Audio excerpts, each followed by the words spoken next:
Ternyata yang kita pahami sebagai agama itu ternyata bukan agama. Itu masalahnya. Pesantren, kalau saya mengkritik pesantren dianggap menghina Islam. Kan pesantren itu bukan Islam. Pesantren itu adalah produk budaya masyarakat lokal ketika mereka mau menerjemahkan ide-ide pendidikan ala Islam. Jadi kan namanya juga tafsir Quran, berarti dia bukan Quran. Ilmu tafsir itu ilmu buatan manusia. Jadi mau fikih, mau hadis, bisa jadi ilmu agama, bisa jadi ilmu duniawi. Mau matematika, mau psikologi, mau astrofisika, bisa jadi ilmu akhirat. Kalau itu kita gunakan untuk kebaikan buat diri kita dan buat manfaat buat orang lain. Perlu kita ketahui, kapan sih dimulai pesantren ada di dunia ini, yaitu di zaman Nabi Muhammad SAW. Perlu diketahui bahwa Nabi SAW itu membangun rumah dan masjid.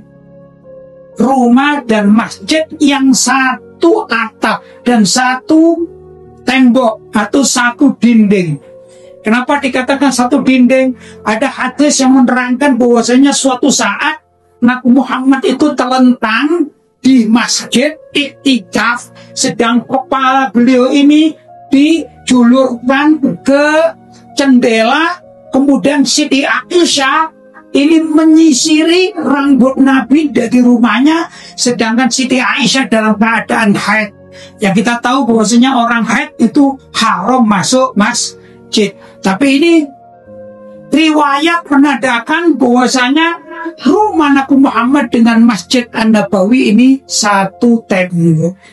Kemudian sebelah satunya di masjid ini ada namanya beranda masjid atau sufatul masjid. Namanya beranda masjid. Saya tidak bisa menggambarkan bagaimana kondisi zaman itu, tapi kalau saya gambarkan di masjid kita ini ya, barangkali ini masjid kita di tengah-tengah, sebelah kanan rumah Nabi, sebelah kiri namanya sufatul masjid. Nah, di sufatul masjid itu ada beberapa sahabat-sahabat yang istilah kita adalah mondok pada Nabi Sallallahu Alaihi Wasallam, belajar pada Nabi Sallallahu Alaihi Wasallam. Antara lain yang namanya terkenal dan sering kita sebut Sayyidina Abu Hurairah radhiyallahu taala anhu. Ini antara lain muridnya atau santrinya. Sayyidina Bilal bin Rabah, muadzin Nabi Sallallahu Alaihi Wasallam, termasuk ini juga yang menjadi santrinya Nabi di Sufah tersebut.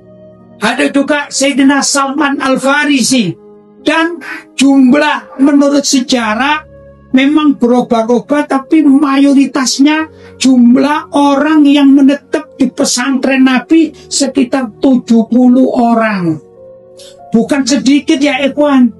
Dan bisa kita kan ini kalau di Indonesia, walaupun bukan pesantren yang besar, tapi bukan pesantren ala kadarnya. Jumlahnya berapa? Sekitar 70 orang. Ini sudah terdaftar biasanya kalau di Indonesia. Bisa terdaftar di kecamatan dan lain sebagainya. Artinya ini bisa dikemas menjadi resmi andai kata hidup di zaman sekarang.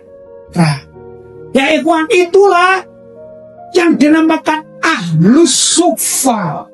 Ahlus Suffah adalah orang-orang yang nyantri kepada Nabi, berada di Suffatul Masjid alias beranda masjid. Berarti pesantren pertama kali yang ada di dunia ini adalah pesantren Ahlus Suffah yang pengasuhnya langsung Nabi Muhammad Sallallahu Alaihi Wasallam. Di mana ini? Di kota Madinah Al-Munawwarah.